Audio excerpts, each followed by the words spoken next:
Welcome back, everyone.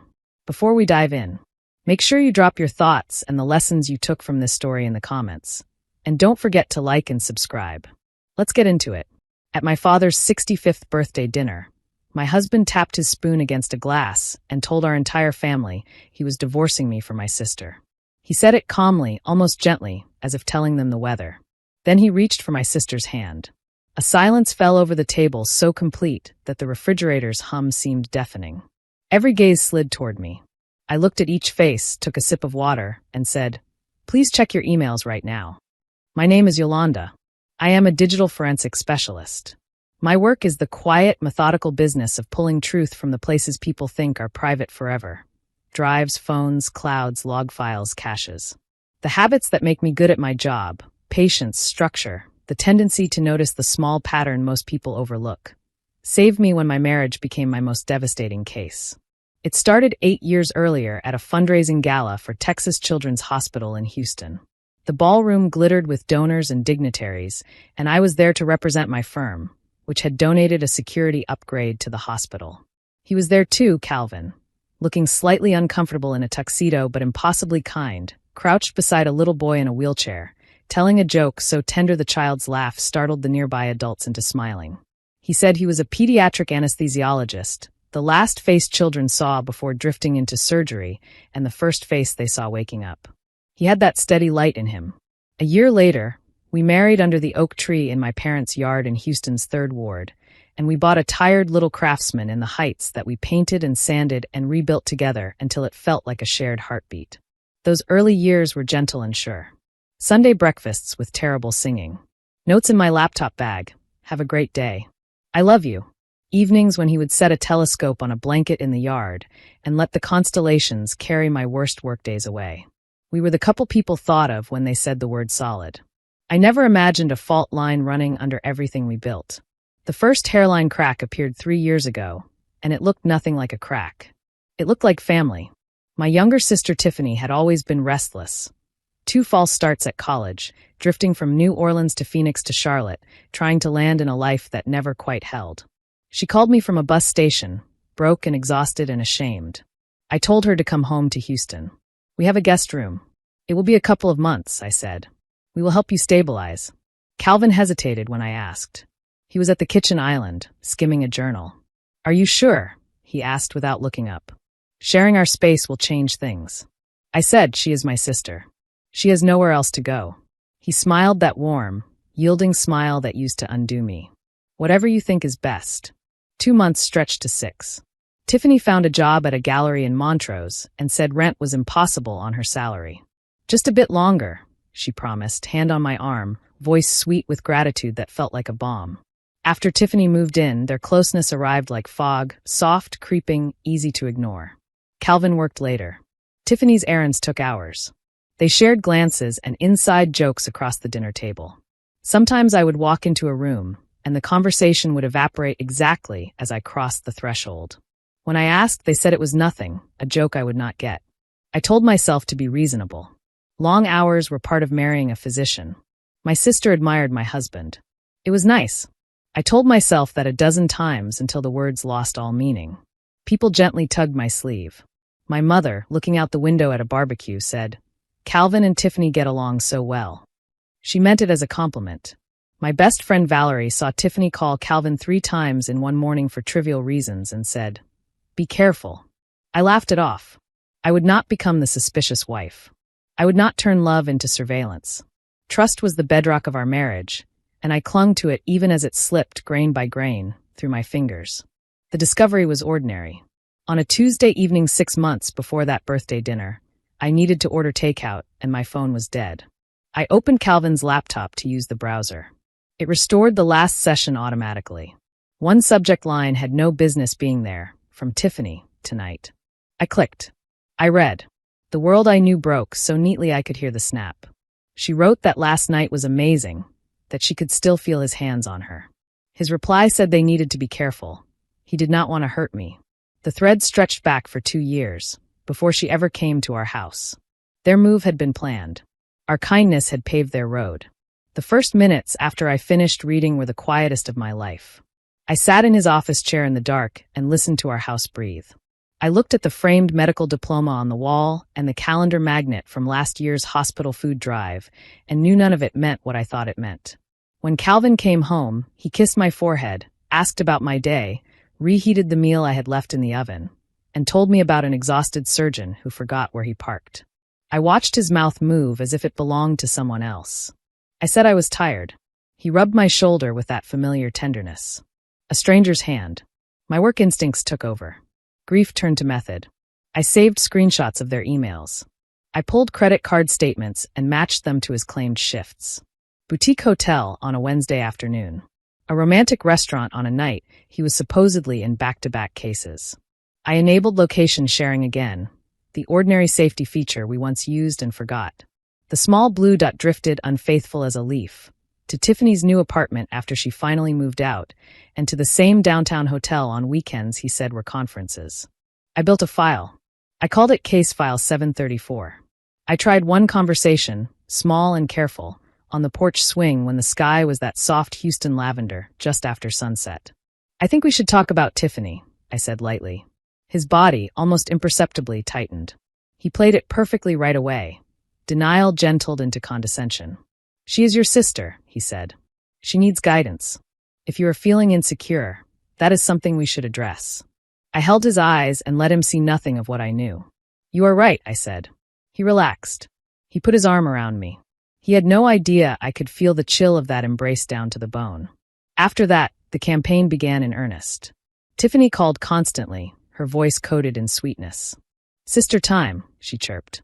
She dragged me to gallery events and steered me towards single men with a smile that was half pity, half performance. Yolanda works too hard, she told one, as if I were not standing there. Calvin added strategy of his own. Carefully constructed concern, reminders to rest, a note on my desk that said, "You and me always." They used my mother as a prop. She called to tell me to pretend to be surprised about the anniversary plans Tiffany and Calvin had supposedly been building together for months. I stared at the wall, the word months ringing, and felt my grief burn down to something clean and hard and merciless. I set a deliberate trap just to measure the depth of their contempt. I printed a hotel receipt and a few non-explicit but incriminating messages and left them on the kitchen counter beside his mail. He was meticulous about collecting his envelopes. I knew he would see. That evening, he sat opposite me with a solemnity that looked like grief. He placed a folder on the table. Inside were printed emails between me and a colleague named Ruben, crudely edited to seem romantic. "How long, Yolanda?" he asked, voice thick with hurt he had faked God knows how many times in his life. It was a preemptive strike, a cover story. My alleged infidelity driving him toward my sister for comfort. I denied it in an even voice. He suggested time apart. He said he would stay with Tiffany, temporarily, because she had offered her guest room to help us through a difficult patch. He looked relieved when I agreed. He believed the theater was working. The day he moved out, Tiffany helped, all sympathetic smiles and hand squeezes. As soon as they left, I took a personal day and drove downtown. I visited an ex-detective private investigator named Leon Carter and laid case file 734 on his desk. He flipped through it, whistled under his breath, and said most people brought him a hunch and 2 blurry photos. I had delivered a prosecution. He told me that a defense-minded attorney could try to explain away isolated pieces. What mattered was intent, proof they had coordinated to deceive. I left his office with a list of gaps to close and headed to see Brenda Hall, the divorce attorney everyone in Houston whispers about when they need someone who can stay ice calm in a fire. Attorney Hall read in silence, tapping a pen, then said my documentation was exceptional. She reminded me that Texas divides community property without punishing someone for an affair unless it intersects with financial misconduct. I told her I was not hunting for punitive sums. I wanted the truth to stand unassailable. She said, "Courts are for law. The rest of this, if you want it, is the court of family." I tightened the net. In our joint savings, I found a series of identical withdrawals labeled as household cash, each followed by deposits of the exact amounts into a private account Calvin had opened on his own. He had been draining our future to fund a different life. From his cloud backups, which he had forgotten existed, I recovered text messages, photos, and notes. The words they used about me scalded. They called me oblivious. They joked about what they could get away with in my own house. Tiffany wrote that I never really knew how to be a proper wife, always too serious. Their cruelty clarified everything I still needed to do. I cataloged each message by date, by device, by context. I cross-referenced lies with timestamps, receipts, and location records until the pattern was a lattice no lie could slip through. When my mother texted to remind me about my father's birthday dinner, Tiffany and Cameron already confirmed, "Please come, do not make it awkward for your father." I understood exactly what I had been given: a stage, an audience, and an opportunity for the truth to walk out into the center of the room and sit down. I prepared for 3 days. I did not create a single overwhelming dump of information. It would have been chaos. Instead, I curated. My father would receive the financial trail. My mother would receive the texts documenting how Tiffany had used her errands as alibis. My aunts and uncles would receive the lies told specifically to them and how those lies intersected in time and space. I wrote a comprehensive master email for myself, a timeline, citations, links to every document, so that in the storm I would have a lighthouse. That Sunday evening, I arrived precisely on time with a homemade carrot cake and a wrapped gift for my father. The familiar sounds of conversation and cutlery and the low murmur of a game in the living room wrapped around me as if nothing had happened. My mother hugged me too tightly. Calvin and Tiffany sat together on the sofa, testing the waters with timid smiles and a closeness that would have registered as ordinary to anyone who did not know what I knew. The meal passed in airless small talk. I watched the clock and waited for the spoon tap I knew would come. It came. The room quieted. Calvin began his speech, the one I had already mapped out in my mind. Difficult decisions, unexpected love, the heart's mysterious will, the noble courage of telling the truth to family. As he spoke, I felt my phone buzz. Scheduled messages error. Delivery failed. The email server had hiccuped at the worst possible moment. A cold jolt cut through my chest. Without those timed messages, I would be exactly what they were preparing to paint me as: the blindsided wife with a fantastical story. I remembered my contingency plan. I had brought my laptop.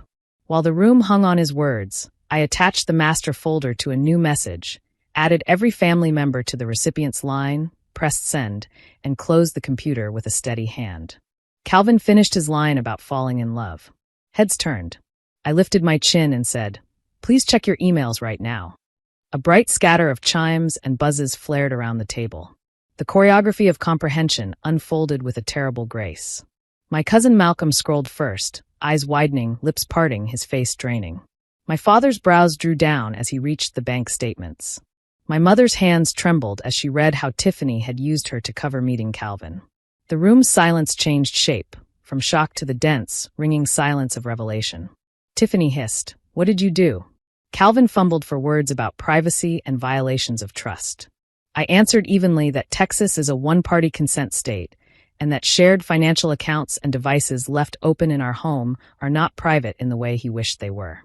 I said, "This information is my profession. You chose to do all of this in places I could find." My father spoke without raising his voice. "Enough." He stood. The room seemed to lock onto his presence. He said, "My daughter does not fabricate evidence." Tiffany cried the way she always had when cornered, appealing to softness that had worked all her life. She said they never meant to hurt anyone, that it just happened. Malcolm, still staring at a thread on his phone, said evenly that 2 years of planning and lies is not just happening. My Uncle Harold, a retired accountant, started drilling Calvin about the withdrawals. My Aunt Gloria took my mother's hand in both of hers. The old reality, so carefully arranged by two people who wanted to be noble in their own story, fell apart under the weight of what they had written, bought, said, texted, and recorded. Calvin tried one last turn of control, saying this was simply my way of processing a difficult transition, suggesting I had constructed an elaborate narrative because I was overwhelmed. The word elaborate hung in the air for a beat. Then my father looked at him, unmoved, and repeated, "Enough." That was the end of the show. I picked up my purse and gift bag, told my father I was sorry his birthday dinner had been used this way, and said I was going to leave. He walked me to the driveway and pulled me into a hug that felt like a foundation reappearing under my feet. He asked why I had not told them sooner. I said I needed to understand it fully myself, and that I would not bring a storm without a lighthouse. By the time I reached home, messages poured into my phone: shock, love, apologies for missed signs, logistics offers. I turned the phone off and sat in the quiet. For the first time in 6 months, I could take a full breath all the way down. The war of realities was over. The next morning, I met Attorney Hall and signed the petition for divorce. The legal process advanced without spectacle. There was no grand fight, no podium for his medical title to lend dignity to excuses. The financial discrepancies spoke. The hotel receipts spoke. The timeline spoke. All the deft little narratives they had rehearsed collapsed in the plain light of documentation. My mother told Tiffany she would need a very long time before she could sit in the same room with her. My father did not speak to Calvin at all. Their star-crossed script vanished and left two people who had made deliberate choices and then lied about them. 3 months later, I signed the final papers. Attorney Hall asked whether the outcome satisfied me. I told her I did not feel satisfaction, just clarity. It was over, formally and finally, and in a way that let me tell myself, truthfully, that I had not screamed, thrown plates, or performed a role I did not recognize. I did what I am built to do. I found and preserved what was true. I moved out of the house in the Heights with the same efficiency I used when I built Case File 734. The craftsman that once felt like a heartbeat now felt like a museum of exhibits about a life that no longer existed. I chose a small, bright apartment with a view over Buffalo Bayou where the evening light is the color of honey, and the water carries runners' silhouettes like moving paper cutouts. I set my laptop on the floor and opened Case File 734 one last time. I studied the folders, the careful labels, the dates that once jolted me awake at 3 in the morning. Then I dragged the folder to the trash and emptied it. I thought about the girl in the wheelchair at that first gala, and the man who made her laugh so purely that I mistook his kindness for his character. I thought about the telescope and the Sundays and the little notes, and how none of those things were false, but all of them were part of a life that ended. I thought about the night I sat in his office chair and realized I had been living in rooms he did not honor. The clarity was not savage. It was clean. People sometimes talk about closure as if it arrives like a ribbon cutting. Mine was not a ceremony. It was a simple evening breeze moving through new curtains, the quiet weight of a key that fits a different lock, a morning with coffee and no dread. The family that mattered recalibrated around the truth. The rest receded. I kept my work. I kept my name. I kept my calm, not because I am cold, but because anger burns so fast and truth endures. Months later, I walked past a gallery in Montrose where the windows were dressed in dramatic black and white photographs, and I thought of Tiffany's bright voice telling me I needed to get out more, the way she dressed her cruelty and concern, and how, for a long time, I accepted the wrapping without looking at the contents. I do not think about them much now. When I do not let my mind soften the edges. Choice, intent, action, consequence. I know exactly what happened and exactly what I did in response. In my new place, the bayou glows at sunset, and sometimes I count lights skimming the surface until they are too many to track. I am not grateful for what happened. I am grateful for the proof that I can survive it with my own spine intact. When I open a drive at work and begin pulling fragments into a sequence that will make sense, there is a steadiness in my hands that no one can take. I have always used my skills to find the truth for other people.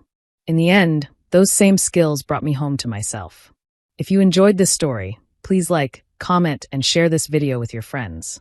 Subscribe and turn on the notification bell so you never miss a powerful story drop.